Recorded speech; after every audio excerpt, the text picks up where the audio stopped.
इस अध्याय में जानिए बाबा साहेब को बचपन से किताबों का कितना शौक था, पिता रामजी सकपाल का अपने बेटे की शिक्षा के प्रति समर्पण, बहनों द्वारा अपने गहने तक देने का त्याग, बुआ का स्नेह और बाबा साहेब का लाड दुलार, कैसे पुस्तकों ने बाबा साहेब की असाधारण स्मरण शक्ति का निर्माण किया। क्यों यह अध्याय हर विद्यार्थी और माता पिता को अवश्य सुनना चाहिए।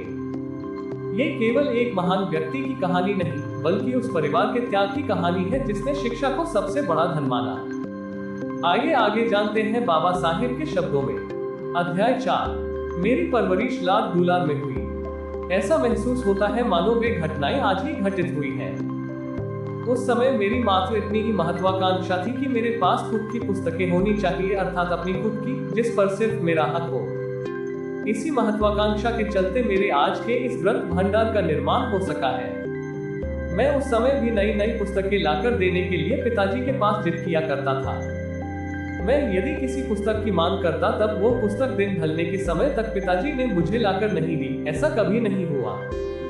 हमारे परिवार की माली हालत खराब थी। ये बात मैंने आपको अभी अभी बताई है, किंतु उस समय मुझे इस बात का कोई खास एहसास नहीं था। मेरे पिता का हृदय उदार था, इसमें कोई आशंका ही नहीं है। जब कभी मेरी ओर से पुस्तकों की मांग की जाती थी, तब पिताजी जेब में पैसे हो या ना हो, संभवतः वे खाली जेब ही हुआ करते थे, फिर भी वे हमेशा की तरह मुंडासा बगल में दबाकर सीधे घर से बाहर निकला करते थे।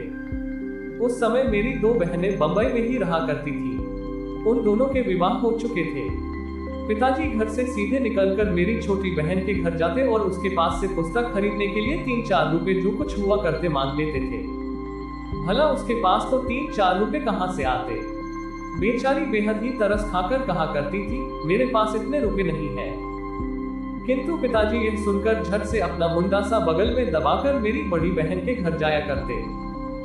बड़ी बहन के पास यदि पैसे नहीं हुआ करते, तब वे उससे कोई गहना मांग कर लेते थे, अर्थात ये गहने मेरी बहनों को ब्याह में पहनाए गए थे। फिर भी देखो मेरी बहनों की नेक दिली कितनी कमाल की थी। बहनों से कोई एक गहना लेकर पिताजी परिचित मारवाड़ी के पास जाते। मारवाड़ी के पास गहने को महीने भर के लिए गिरवी रखते और पैसे लेते। महीने की पेंशन मिलते ही पिताजी मारवाड़ी की दुकान में जाते और गिरवी रखे गहने छुड़ाकर बहनों के हवाले कर देते थे। अतः मेरी बहनें भी पिताजी द्वारा जब कभी गहने मांगे जाते, तब वे मना नहीं करती थी। उनके मना न करने का और एक कारण था कि मेरी माँ का मेरे बचपन में ही निधन हो गया था। मेरा लालन पालन मेरी बुआ ने किया था। बुआ पिताजी से बड़ी थी, उसका घर में बड़ा रुतबा और दबदबा था। मेरे पिताजी भी उसे खूब सम्मान दिया करते थे। बुआ के प्रति सम्मान भाव और मैं बुआ का दुलारा, अतः मेरे साथ जबान लड़ाने का कोई साहस नहीं करता था। इसका नतीजा ये हुआ कि उस दौर में मैं बेशुमार लाड दुलार के चलते उदंड बन गया था। उन दिनों मेरी खुशी के लिए पिताजी ने कितनी परेशानियां उठाई और कितनी समस्याओं से जूझे, इसका मुझे एहसास तक नहीं था। मैं अपनी चोटी में तेल चुपड़ कर पिताजी द्वारा लाई गई नई पुस्तकों को तकिया बनाकर बेफिक्र होकर सो जाया करता था। मेरी इस हरकत के चलते पुस्तकों की क्या दशा होती होगी, इसकी आप कल्पना ही करें। बचपन से ही मुझे पुस्तकें पढ़ने की हैरतअंगेज लत लगी थी। वो लत इस कदर थी कि अमुक पुस्तक में अमुक स्थान पर अमुक महत्वपूर्ण संदर्भ है, इसे मैं कहीं पर भी किसी भी तरह के नोट्स आदि ना लिखते हुए भी तुरंत बता सकता हूँ।